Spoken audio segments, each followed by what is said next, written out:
So, this last part of this series, this part four, is just going to cover a little bit about what are the expectations when it comes to a healthy weight gain during pregnancy. And then we're going to look into a few little bits about kind of some of the special circumstances when it comes to pregnancy. Now, when it comes to the amount of weight that is recommended for gaining during pregnancy is really dependent upon where mom starts prior to pregnancy. So, if mom has a healthy pregnancy, which would be indicated by having a body mass index around 18.5 to 24.9. Now, we have to say that that is if that BMI is due to regular, normal fat mass versus muscle mass. Of course, this would not apply if this is an athlete.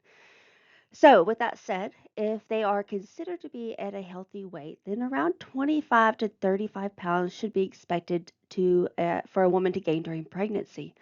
If she is underweight, she's going to need a little bit more. She's going to need 28 up to 40 pounds. And then overweight, you're going to see that this begins to decline as far as the recommendations. I would recommend that you at least memorize this 25 to 35 pounds, but also understand that that is highly variant depending upon that woman, her health, and other types of health conditions she may have. Only about 2 pounds of weight is gained in that very first trimester, if any. It's not uncommon for a woman not to gain any amount or very small amounts like half a pound or a pound, but no more usually than about 2 pounds of weight gain. That's because we don't have a lot of changes occurring during this time, and the baby is about the size of the head of a pin. So let's say that we do have a woman who is of healthy BMI and her recommendations are between 25 to 35 pounds of weight gain during pregnancy. Let's take that number right in the middle of 27 and a half pounds. If by the end of her pregnancy that is what she has gained, the baby's only going to comprise of about a third of that amount of weight. The rest of it is going to come from things like her maternal fat, so how much fat cells that she has gained, up to 7 pounds of that. Her uterus and her breast tissue is also going to contribute to that. Blood volume increases dramatically. Then we also have the contributions from the placenta, amniotic fluid, and other types of metabolic fluids as well. So you can see if a mom thinks she's going to leave the hospital in her skinny jeans that she wore prior to pregnancy, she's only going to lose about 7 pounds of that. She still is going to have to slowly begin to lose a lot of the rest of this. It comes off over the next few weeks, at least for the blood and the uterus and breast tissue, placenta, amniotic fluids. Of course, this is probably the last thing to come off. And the reason why we try to keep or recommend women to keep from gaining excessive amounts of weight because we know that that's going to be majority wise of fat mass. I know during my generation, my parents and grandparents really frowned upon pregnant women exercising, but now we know better. We know that exercise is actually very good for women during pregnancy. It helps them to maintain a healthy weight, not to gain excess body weight or fat mass, and also it helps them to actually recover, which is my major incentive when I was pregnant is that I wanted to be able to heal quickly and get back up on my feet, be able to return to my normal activities as quickly as possible. So, if we maintain that muscle mass as best we can through things like having the bare minimum of 150 minutes a week of just general physical activity, and we're not talking about training for a marathon like sometimes you see in certain women trying to, I guess, be the best of the best. But it just equates to about 30 minutes or more of moderate exercise. If you push it too far, of course, it's going to increase your risk for having something like maternal bleeding, a miscarriage, a preterm delivery, and that's just something you just can't reverse when those things happen. So it's better to err on the side of caution during those types of things.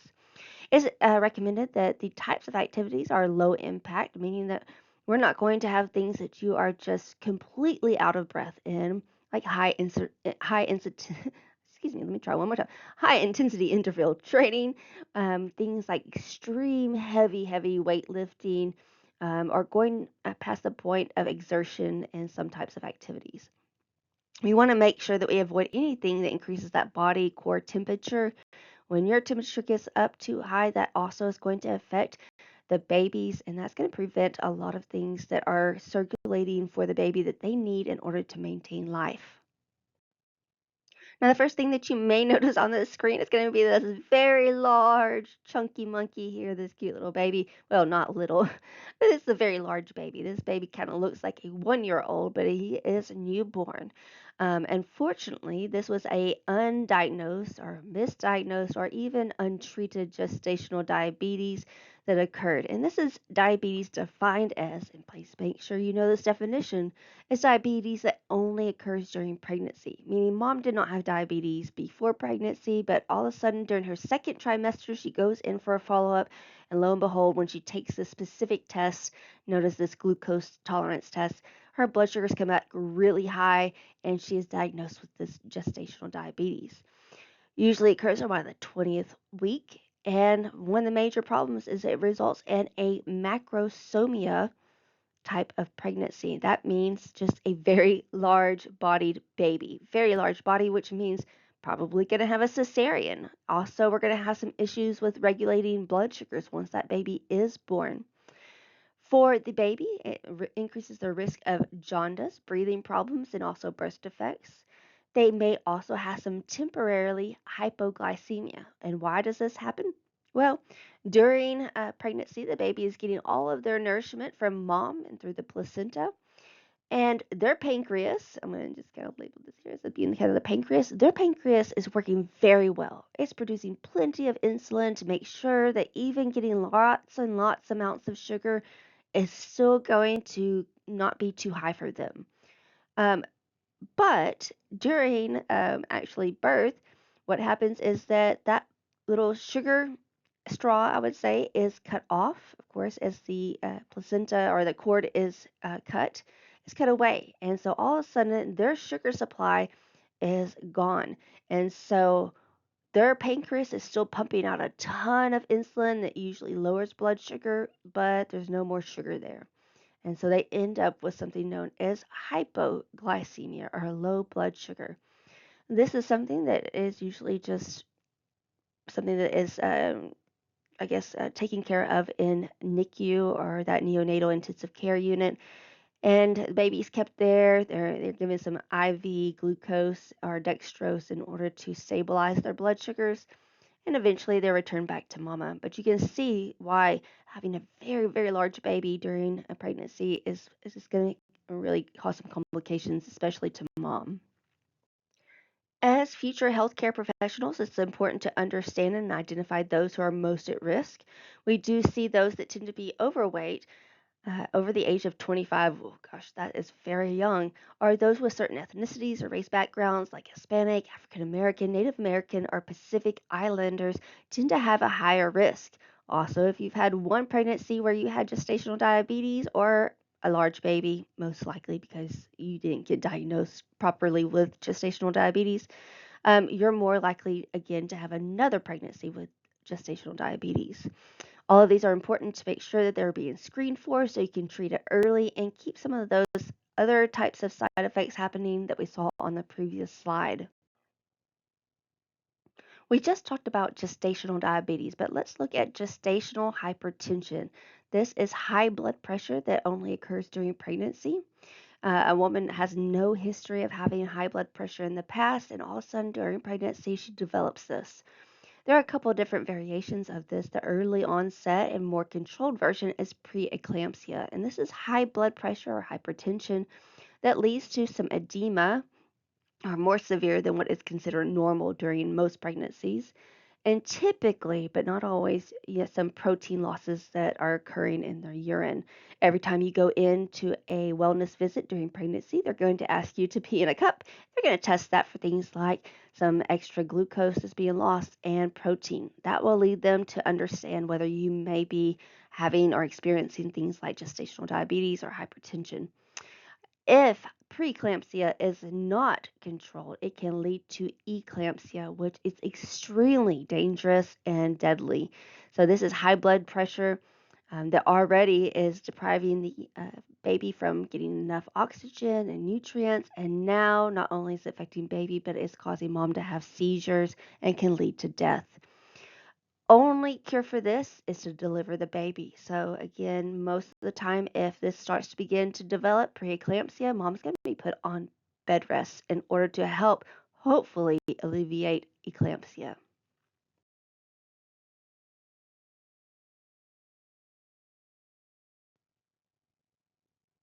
We talked about the average of 340 calories being required for the second trimester, but during the third trimester, it goes up just a little bit.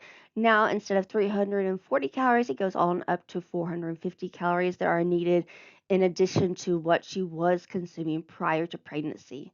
The rate of weight gain begins to increase, going anywhere from about a half a pound to a pound of weight gain per week. Of course, this is all going to be variable, but depending upon mom's amount of physical activity, also her age, her height, her weight, all of these types of things are going to affect her overall needs. This is just to remind you again, her protein needs are 71 grams a day. That's just going up from the previous amount prior to pregnancy and going from 130 grams a day of carbs as the RDA up to 175 grams. Age also relates to the outcome or prognosis of pregnancy. Those who are pregnant at a very young age, a teenage pregnancy, carries or poses a lot of different risks. You can see that the nutrition recommendations when it comes to just pregnant teens are very high. But if we add on pregnancy, you can see how much it goes up from that red into the blue. Most teens tend to not receive the amount of recommendation that is needed just for their own growth and then also to add on additional growth in order to form a new healthy human being is going to pose another whole additional risk. um, those who are teenage pregnancies or underage pregnancies, they have an increase of high blood sugar, blood pressure, which is preeclampsia or eclampsia. They have a higher risk of preterm delivery and also having a low birth weight baby. Not only does being too young pose a risk, but also being too old, which really doesn't sound old to me, especially now. But if you're over the age of just 35, you are considered to be a geriatric pregnancy, which is absolutely horrible to be labeled, speaking one of an experience. Those who are past 35, you see, have or may have pre-existing health conditions already. They may have like high blood pressure or pre-hypertension. They're more likely also to develop a high blood pressure or gestational diabetes during pregnancy, more likely to have a low birth weight baby, a preterm baby, or a stillborn. They are also more likely to have multiples like twins or triplets, and unfortunately more likely to have a child with some type of chromosomal abnormality. You can see how the risk of having a child with Down syndrome is pretty steady, and then about around age 35, it begins to pick up, and you can see, especially after 40, it begins to increase. Besides age, also having pregnancies too close together can pose a risk. If you have pregnancies that are less than 18 months apart, we used to call this like Irish twins or stair steps.